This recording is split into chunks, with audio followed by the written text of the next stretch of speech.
Ryan from Dynamic Strength. Today I'm going to go over shoulder press with the barbell. And I'm going to show you how to use a PVC pipe to utilize great motor patterns when it comes to shoulder pressing.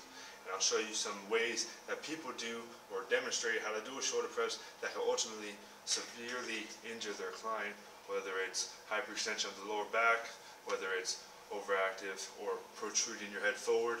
Now, being said that all, we're going to get right into it. Now, the best thing that I like to do starting out with a client or beginner client is first, you want to start them off with dumbbells. This will allow for unilateral development. This will allow for great stability development within their stabilizers, which is the rotator cuff muscles. And then, once you move them from dumbbell to barbell, you start off with the PVC pipe to allow for greater motor pattern development with an actual pipe, because this causes bilateral movement. Bilateral movement is two hands, and unilateral movement is a one arm. So you could do, if you did dumbbell, you do a unilateral movement like this. This is a unilateral movement. Now if I have the barbell and I do an overhead press, that's a bilateral movement. But let's just get right into it. So PVC pipe, first, best thing to do is obviously after you've stretched out your client, you've done all the self-myofascial release to work with the overactive muscles, and you've done the static stretching for to allow for proper development of the muscle.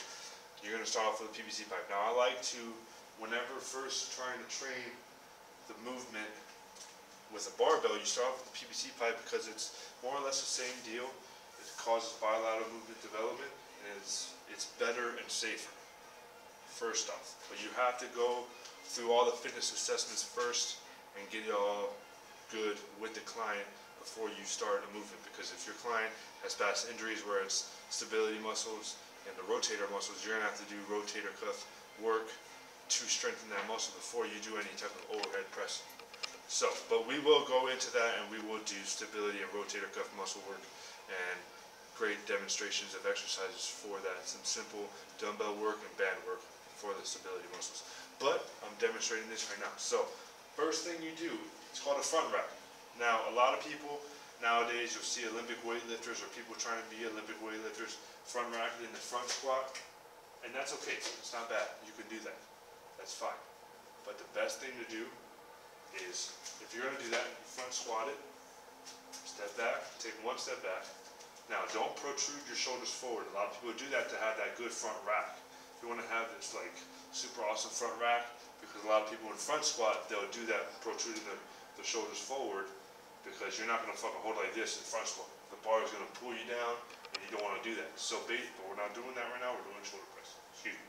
So basically, for shoulder press, you unrack it, squeeze your shoulder blades back, retract them back. Don't have your head forward.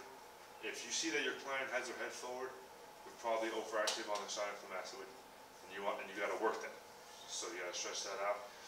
So basically, what you want to do is overhead press concentrically or positively, line up your head with your arm or your ear to arm, lining it up, lower it down.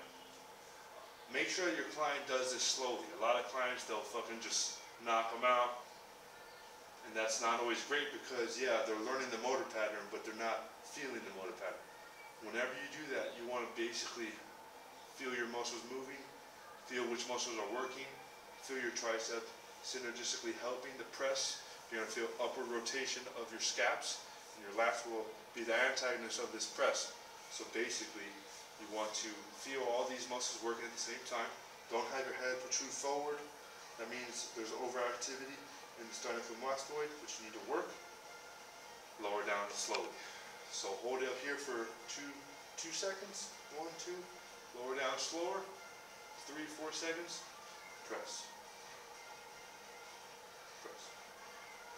Feel the muscles. You don't want to lean back when you do this, because it's going to cause hyperextension of the lower back. It's not going to allow for proper stability work in your core and good core development with the lower stabilizers and all that good shit. So you got to work it good. Make sure your client is properly stabilized. There's no anterior or posterior pelvic tilt. You want to basically have a good neutral spine. Press. Lower down slowly. Press. Keeping the bar going straight in one line. You don't want to basically press forward or press over. If you're pressing forward, there's an overactivity in certain muscles. I'm not going to go too deep into that, but you just want to press overhead. Don't protrude your head forward. Keep it stable, keep it steady. Lower down, lower down. Once you've done the PVC pipe, you're basically going to move to, and once you've done the PVC pipe and you've seen that your client's doing great, you're going to move to the barbell. Now, obviously, there's a huge difference between PVC pipes and barbells. Barbells are normally roughly 45 pounds. And this is also after you've done all the dumbbell work, because the dumbbells are going to cause that unilateral movement, and you will strengthen your muscles and your stabilizers, but you want to work with the barbell as well. So basically, you're going to do the same thing that I just did with the PVC pipe, you're just doing with the barbell. Getting a good unloading, hold good protraction in your straps. Don't protract like this. This is a front rack hold for a front squat. You're not doing that, you're doing shoulder press. You know, straight in line, press overhead. Straight in line, press overhead. You should feel a good burn in your anterior or frontal delt. You're going to feel tricep work towards the end of your reps, and you're obviously going to feel upward rotation of your scaps when you do the movement. Keep your core stabilized, brace your abdominals. Here. Here. And that's really it. That was barbell overhead press. I'm Zach Mann from Dynamic Strength, and there will be more movement breakdown videos to come. I'll see you guys around.